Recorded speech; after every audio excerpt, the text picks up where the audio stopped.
आपने Olympic games के बारे में ज़रूर सुना होगा और जिसमें पूरे दुनिया के देश इकट्ठे होते हैं और कई प्रकार के कंपटीशन स्पोर्ट्स रेस में भाग लेते हैं। एशिया में भी ऐसा ही होता है जब एशिया के कंट्रीज़ एक साथ मिल कर के स्पोर्ट्स करते हैं और देखते हैं कि कौन पहला फर्स्ट आता है। और आप जानते हैं जब दौड़ में दौड़ते हैं तो जीतने वाले को गोल्ड मेडल मिलता है या ब्रॉन्ज मेडल मिलता है या तांबे का मेडल मिलता है, जैसा भी खेल के अनुसार नियम दिए जाते हैं। तो हम देखते हैं कि जब इस प्रकार का दौड़ होता है तो आप भी और हम भी दौड़ते हैं। मैं भी अपने बचपन में बहुत दौड़ा, लेकिन दुख की बात यह है कि हमेशा लास्ट आया। अब शायद आप मुस्कुरा रहे होंगे, लेकिन ये सही है। हो सकता है कि आप फर्स्ट आए हों अपने दौड़ में, स्कूल में या कॉलेज में या ऐसे जनरल रेस जब भी हुआ होगा। शारीरिक दौड़ बहुत अच्छा है और इसमें हमें भाग लेना चाहिए, लेकिन इसके साथ ही साथ इससे भी ज़्यादा बहुत इम्पोर्टेंट दौड़ है और वो है आत्मिक दौड़, जैसा कि आज का हमारा शीर्षक बता रहा है। आत्मिक दौड़। वो आत्मिक दौड़ क्या है, किस प्रकार से हम आत्मिक रीति से दौड़ते हैं या दौड़ रहे हैं। हमसे पहले कि हम दौड़ें, हमसे पहले कई ऐसे परमेश्वर के लोग जो आत्मिक दौड़ से गुजर चुके हैं, जैसे कि उदाहरण के रूप में अब्राहम हुआ, वो आत्मिक दौड़ में दौड़ा।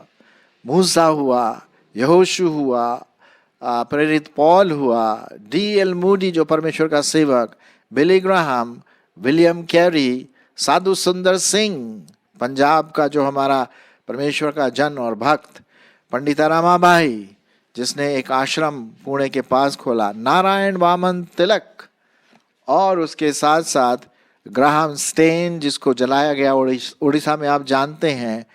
और ऐसे कई लोग दौड़े और उस दौड़ में शायद आप और मैं भी शामिल हैं।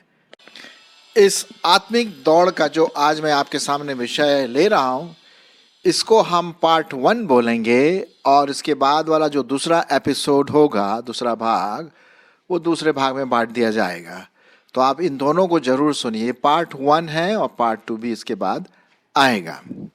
तो जैसे मैं कह रहा था कि हम सब एक तरह से आत्मिक दौड़ में हैं, और जब हम आत्मिक दौड़ की बात कर रहे हैं तो उसका मतलब ये है कि जिन्होंने प्रभु यीशु मसीह को ग्रहण किया है, उसको अपना उद्धारकर्ता करके माना है, अपना जीवन उसके हाथ में सौंप दिया है और उसकी आराधना करते हैं, उसकी सेवा करते हैं, प्रभु परमेश्वर की आत्मा के अनुसार चलते हैं, वे ही आत्मिक दौड़ में दौड़ रहे हैं। अब कुछ लोग आगे होंगे, कुछ लोग पीछे होंगे, कुछ लोग बीच में होंगे। अब ये इस बात पर डिपेंड करता है कि आपकी परिपक्वता, मैच्योरिटी कहाँ तक है। क्या आप सही रूप से दौड़ रहे हैं? क्या कहीं आप ठोकर खा करके गिर तो नहीं रहे हैं? या आपका लक्ष्य क्या है? कई ऐसी बातें हम इसमें देखेंगे कि आत्मिक दौड़ में क्या क्या चीज़ें शामिल होती हैं। तो आइए हम शुरुआत करेंगे। पहली बात हम देखते हैं, परमेश्वर का वचन बहुत साफ रीति से कहता है, इब्रानियों की पत्री उसका 12वां अध्याय उसका 1 और 2 पद। यहाँ पर इस प्रकार से लिखा हुआ है, इस कारण जबकि गवाहों का ऐसा बड़ा बादल हमको छाए हुए हैं, घेरे हुए हैं, तो आओ हर एक रोकने वाली वस्तु और उलझाने वाले पाप को दूर करके वह दौड़ जिसमें हमें दौड़ना है, धीरज से दौड़े और विश्वास के कर्ता और सिद्ध करने वाले यीशु की ओर ताकते रहें, जिसने उस आनंद के लिए जो उसके आगे धरा था, लज्जा की कुछ चिंता न करके क्रूस का दुख सहा और सिंहासन पर परमेश्वर के दाहिने हाथ जा बैठा। और इसी के साथ साथ 5 और 6 पद भी मैं आपको बताना मांगता हूँ। और तुम उस उपदेश को जो तुमको पुत्रों के समान दिया जाता है भूल गए हो। हे मेरे पुत्र, प्रभु की ताड़ना और हल्की बात न जान, और जब वह तुझे घुड़के तो साहस न छोड़, क्योंकि प्रभु जिससे प्रेम करता है उसकी ताड़ना भी करता है और जिसे पुत्र बना लेता है उसको कोड़े भी लगाता है। तो ये और भी कई पद हम देखेंगे कि किस प्रकार से दौड़ में कठिनाइयाँ आती हैं, तकलीफ होती हैं, कभी हम गिरते हैं फिर उठते हैं, और कभी कोई दूसरे हमें चोट पहुंचाते हैं, हमारे आत्मिक जीवन को नीचे गिराने की कोशिश करते हैं। ये सब आत्मिक दौड़ में शामिल है। लेकिन आत्मिक दौड़ में हमें लगातार दौड़ते रहना है, हमें निराश नहीं होना है। यदि हम निराश हो गए तो फिर हम कैसे आत्मिक दौड़ में दौड़ेंगे? हम हताश न हो, क्योंकि जो अंत तक धीरज धर करके दौड़ता रहेगा वही जीतेगा। और आप जानते हैं कि जीतने वाले को इनाम भी दिया जाता है। तो पहली बात हम देखते हैं, जब इस दौड़ में जो बादल हैं, गवाहों का जो बादल, जिसके बारे में मैंने कहा, जो आत्मिक दौड़ में शामिल थे, जैसे अब्राहम, मूसा, योशु, पौलुस और ग्राहम स्टेन, बिली ग्राहम, आप और मैं, विलियम कैरी, साधु सुंदर सिंह, अरे साहब हजारों लोग इसमें शामिल हुए और उन्होंने अपना जान प्रभु के लिए दे दिया, अपनी सेवा प्रभु के लिए दी, और उन्होंने अपनी दौड़ पूरी कर ली एक तरह से। ठीक है, अब वो स्वर्ग में प्रभु के साथ बड़े आनंद के साथ है। अब हम जो जीवित हैं, हम भी आत्मिक दौड़ में दौड़ रहे हैं। तो हमें देखना है कि जब हम आत्मिक दौड़ में दौड़े तो एक बात का ध्यान हम रखें कि हम डिसिप्लिन करें। भाई, जो आत्मिक दौड़ में दौड़ना मांगता है उसको हर प्रकार से अपने माइंड को, अपने दिमाग को, अपने व्यक्तित्व को कंट्रोल में लाना है, ताकि हम अपने आत्मिक दौड़ में संतुलित हो करके दौड़ें। अब इस कंट्रोल में क्या है भाई? देखिए, जो शारीरिक दौड़ में दौड़ते हैं, रेस में, जैसे एशियाड हुआ, ओलंपिक हुआ, क्या वो समोसा खा करके दौड़ते हैं? नहीं, उनको अपने बॉडी को कंट्रोल में लाना पड़ता है, उनको अपने दिमाग को कंट्रोल में लाना पड़ता है। और इच्छा तो करती है कि भाई ये टेस्टी खाना खाया जाए, वो टेस्टी खाना खाए, नहीं, क्योंकि वो दौड़ में शामिल होना मांग रहे हैं, तो उसको अपने माइंड को, अपने दिमाग को कंट्रोल में लाना बहुत ज़रूरी है। और इसी से संबंधित परमेश्वर का वचन क्या कहता है कि जब हम दौड़ें तो अपने आप को कंट्रोल में रखें, डिसिप्लिन में रखें। अब जैसे उदाहरण के लिए मैं आपके लिए पढ़ूंगा 1 कुरिन्थियों 9:24 से 27। 1 कुरिन्थियों उसका 9 अध्याय 24 से 27 पद। क्या तुम नहीं जानते कि दौड़ में तो दौड़ते सभी हैं, परंतु इनाम एक ही ले जाता है? तुम भी वैसी दौड़ो कि जीतो। और हर एक पहलवान सब प्रकार का क्या करता है? संयम करता है। वे तो एक मुरझाने वाले मुकुट को पाने के लिए सब करते, परंतु हम तो उस मुकुट के लिए करते हैं जो मुरझाने का नहीं। इसलिए मैं तो इसी रीति से दौड़ता, परंतु बेठिकाने नहीं। मैं भी इसी रीति से मुक्कों से लड़ता, परंतु उसके समान नहीं जो हवा में पीटता हुआ लड़ता, परंतु मैं अपनी देह को मारता, कुटता और वश में लाता हूं। ऐसा ना हो कि औरों को प्रचार करके मैं आप ही किसी रीति से निकम्मा ठहरूं। तो ये देखिए, ये परमेश्वर का वचन है। जब हम उस दौड़ में शामिल होते हैं और या होने की तैयारी करते हैं, तो हमारा संतुलित आहार होना बहुत जरूरी है। तो आत्मिक रीति से भी हमारा संतुलित आहार क्या है? परमेश्वर का वचन।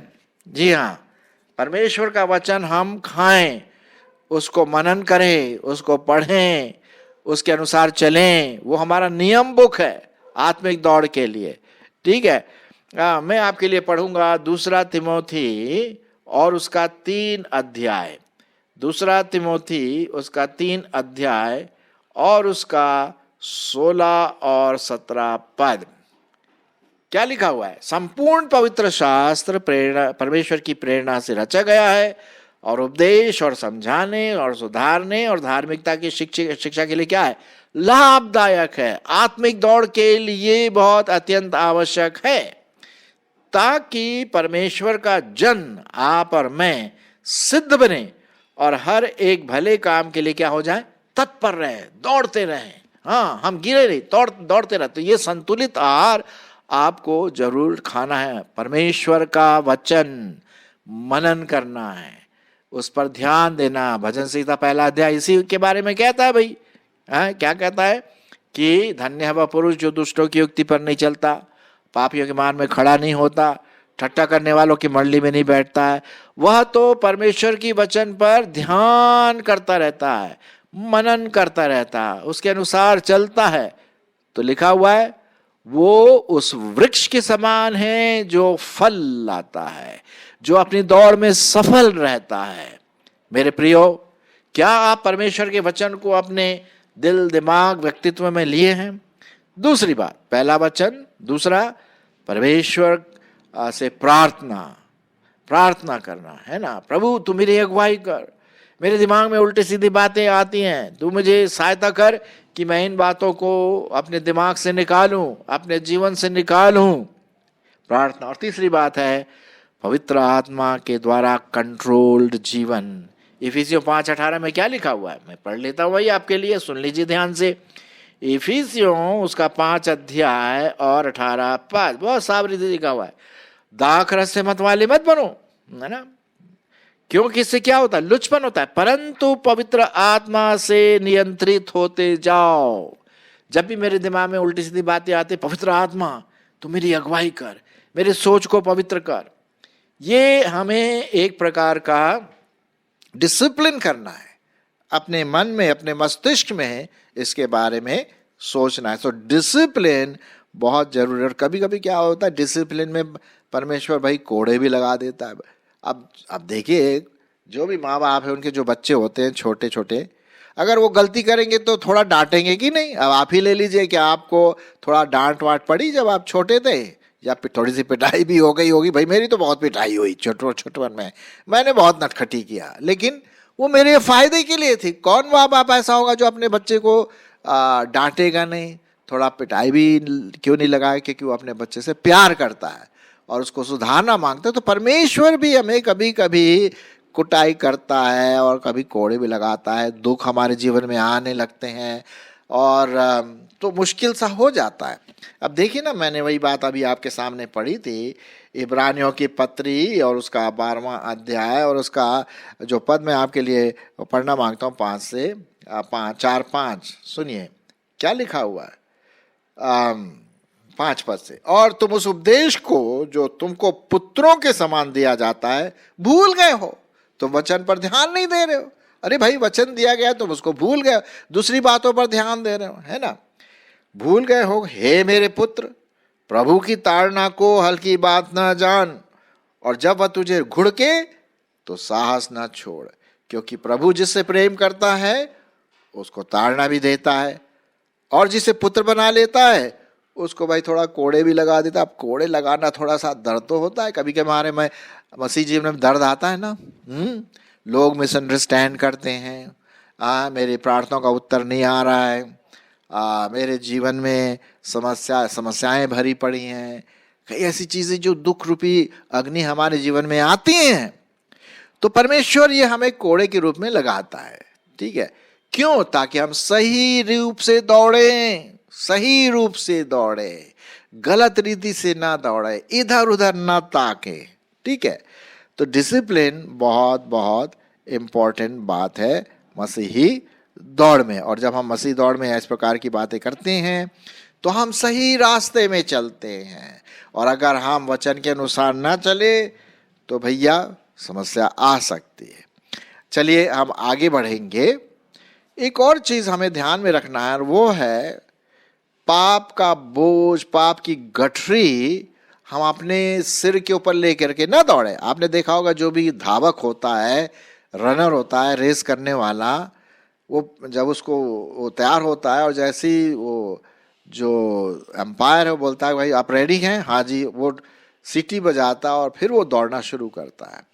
तो अपने आप को पूरी रीति से खाली देखता है, हल्का मानता है और फिर वो दौड़ता है। अगर वो अपने ऊपर बोझ लेकर के दौड़े तो भाई साहब हंसेंगे, अरे भाई बोझ लेकर के क्यों दौड़ रहे हो? नहीं नहीं नहीं, बोझ लेकर के नहीं दौड़ना है, खाली, पूरा खाली, ताकि आप आराम से सही रूप से दौड़े, हल्के हो करके। आत्मिक रीति से भी हम बिना पाप की गठरी ले हुए अपने मसीह जीवन में दौड़े। मैं आपके लिए पढ़ूंगा इब्रानियों उसका 12वां अध्याय और उसका पहला का जो दूसरा भाग है, जरा सुनिए।